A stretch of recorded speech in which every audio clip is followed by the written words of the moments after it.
Salut tout le monde et une nouvelle vidéo, je suis très heureuse de vous retrouver aujourd'hui pour un tout nouveau vlog et une nouvelle vidéo. Ça fait 30 ans que j'ai pas fait de vidéo sur la chaîne et aujourd'hui on se retrouve pour un vlog concours. Donc je vous amène avec moi au derby cross de Jardy. Donc nous sommes le 7 janvier 2024 et donc le premier concours 2024. Donc écoutez, les deux c'est parti, on y va.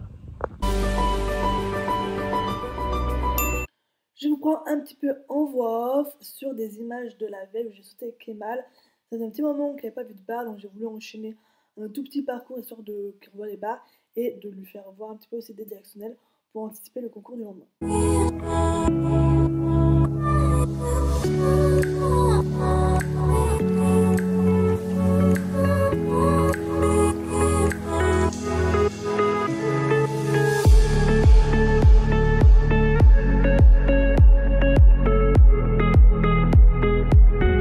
On se retrouve le lendemain matin à 7h30 aux écuries pour partir à Jardy. Encore une fois, sur la route de Jardy, nous sommes trompés, donc nous sommes arrivés en retard et sur le lieu du concours, donc j'ai vite reconnu mon tour. Après, j'ai vite scellé et je suis vite allée en détente. Donc j'ai bien marché Kemal. Et il y a eu un quiproquo avec la personne d'entrée de paddock où j'ai mal compris et du coup il m'a resté vraiment très peu de temps pour détendre. Donc j'ai sauté seulement 4 obstacles fixes et aucun mobile avant de partir en piste. Allez, on se retrouve pour mon tour de Club 3. C'est donc un championnat régional donc de derby cross Île-de-France. Donc on commence par deux obstacles mobiles, donc un vertical et un auxerre avec une grande galopade entre les deux. Donc c'était vraiment intéressant.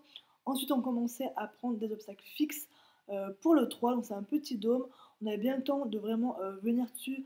Donc ça permettait de vraiment aux chevaux de voir que c'était du fixe. Ensuite, on allait chercher un autre vertical, mais encore une fois, il y avait un gros soubassement, donc c'était plutôt intéressant et ça enlevait un petit peu la difficulté. C'était pas un vertical sec.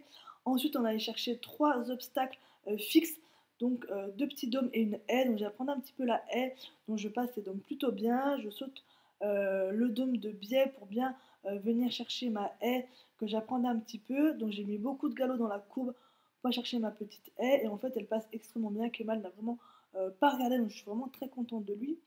Ensuite, on retournait sauter, on a une grande galopade, un demi-tour pour retourner sauter le numéro 3, donc était après le numéro 8. Donc bon, c'était plutôt marrant de ces 2 fois le même obstacle. Bon, je pense parce que la carte n'était pas très grande, donc ils ont un peu fait comme ils pouvaient. Ensuite, on a cherché le numéro 9, donc le dernier, qui était un auxerre, mais encore une fois avec un gros soubassement, donc ça enlève quand même énormément de difficultés. Et ensuite, on va galoper jusqu'à la ligne d'arrivée qui était loin après le dernier, et on finit donc sans faute dans le temps. Franchement, il va durer en avant, plus long. Je pense qu'il manque du cardio. Ouais. C'est très vite. Il pas dans ma jambe, mais il y va. Franchement, il a répondu présent, trop content.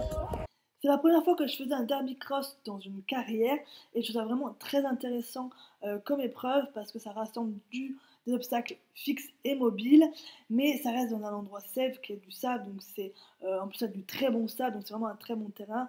On risque pas de glisser avec les temps qu'il y a cette période-là. En plus c'est plat, donc on enlève toute la difficulté du terrain avec les montées, les descentes, donc ça permet de ressauter du fixe de manière un peu plus, je trouve, safe et ça enlève beaucoup de difficultés. En plus de ça, le fait qu'il y ait un chrono avec un temps optimum, ça nous oblige vraiment à gérer notre temps et vraiment à, on va dire, travailler notre galop et travailler nos tracés, vraiment réfléchir sur où on passe et comment adapter notre tracé en fonction d'où on en est par rapport au temps. Et pour finir, je trouve que également mettre des obstacles mobiles dans un tour de cross, ça permet de nous aussi d'être beaucoup plus attentifs et aussi aux chevaux d'être un peu plus attentifs et vraiment retravailler entre les obstacles. Donc je trouve ça vraiment aussi très intéressant. Et là, ce qui était vraiment gentil, c'est que sur nos obstacles mobiles, il y a quand même de gros soubassements et pas des verticaux très secs. Donc franchement, une très bonne expérience. Je suis très contente d'avoir fait ce concours pour attaquer ma saison. Ce club 3, c'est Elijah X et Kemal Capoel.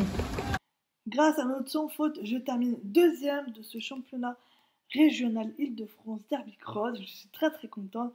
Du coup, de la part de Jardy, j'ai eu un flot, une plaque de Jardy et une longe. Et de la part du comité régional, j'ai eu un flot, une plaque et une médaille. De retour aux écuries, je me suis bien occupée de mon petit poney. En ce moment, j'utilise beaucoup les produits de la marque Nelumbo, les gels. Donc là, je lui mets les rafraîchissants sur les membres. Étant donné que c'est du gel, j'ai pas besoin de doucher comme de l'argile après. Et qu'un truc comme ça, c'est vraiment agréable.